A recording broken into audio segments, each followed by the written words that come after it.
Gardens of nothing, শূন্য বাগান।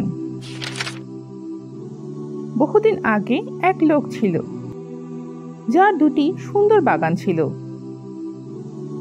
একটি বাগানে লম্বা লম্বা খেজুর গাছ ছিল আর অন্যটিতে ছিল রসালো আঙ্গুরের লতা। সেই সুন্দর ফলগুলো দেখে সবাই খুব হিংসে করত। লোকটি তার বাগানের অনেক যত্ন নিত। তিনি প্রতিদিন তার অনেক সময় নিয়ে তার বাগান দুটির যত্ন নিতেন এবং পাশের একটি পুকুর থেকে তার বাগানের গাছগুলিতে পানি দিতেন। তিনি তার কঠোর পরিশ্রমের ফল পেয়ে অনেক খুশি ছিলেন এবং তিনি তার বন্ধু বান্ধবদের বাগানগুলি দেখাতে এবং সেখানে বিভিন্ন ফলের কথা বলতে পছন্দ করতেন। কিন্তু দিন দিন লোকটি অনেক অহংকারী হয়ে ওঠে। তিনি ভুলে যান যে আল্লাহ তাআলার রহমতে তিনি এত সুন্দর বাগান পেয়েছেন। তিনি ভেবেছিলেন যে শুধুমাত্র নিজের কঠোর পরিশ্রমের কারণেই তিনি সফল হয়েছেন। তাই তিনি আল্লাহ তাআলার প্রতি একদম কৃতজ্ঞ ছিলেন না।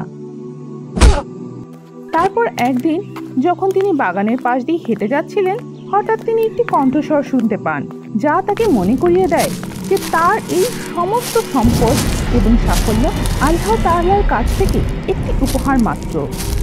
লোকটি চমকে ওঠেন, কিন্তু তিনি এই কণ্ঠস্বর এড়িয়ে যান এবং ভাবেন যে এসব কিছুই না। কিন্তু আবার সেই কণ্ঠস্বর শুনতে পান, সে আবারও একই কথা বলছিল, কিন্তু এবারও তিনি পাত্তা দেন না। কিছুক্ষণ পর প্রবল বাতাস বইতে শুরু করে আর লোকটির বাগানে সব কিছু ধ্বংস হয়ে যায়। কিছুক্ষণের মধ্যেই তার সব কিছু ধ্বংস হয়ে যায়। এরপর যা কিছু অবশিষ্ট ছিল তা ছিল শূন্য বাগান। এরপর তিনি অনেক কষ্ট পান এবং বুঝতে পারেন যে এই সব ঘটেছে তার অহংকারী হয়ে ওঠার কারণে এবং আল্লাহ তাআলার রহমত সম্পর্কে ভুলে যাওয়ার কারণে। তিনি তার ভুল বুঝতে পারেন এবং তখনই আল্লাহ তাআলার কাছে ক্ষমা চান এবং তিনি আল্লাহর কাছে ওয়াদা করেন যে এরপর থেকে তিনি ভালো কাজ করবেন এবং আল্লাহর দেওয়া সব কিছুর প্রতি কৃতজ্ঞ থাকবেন।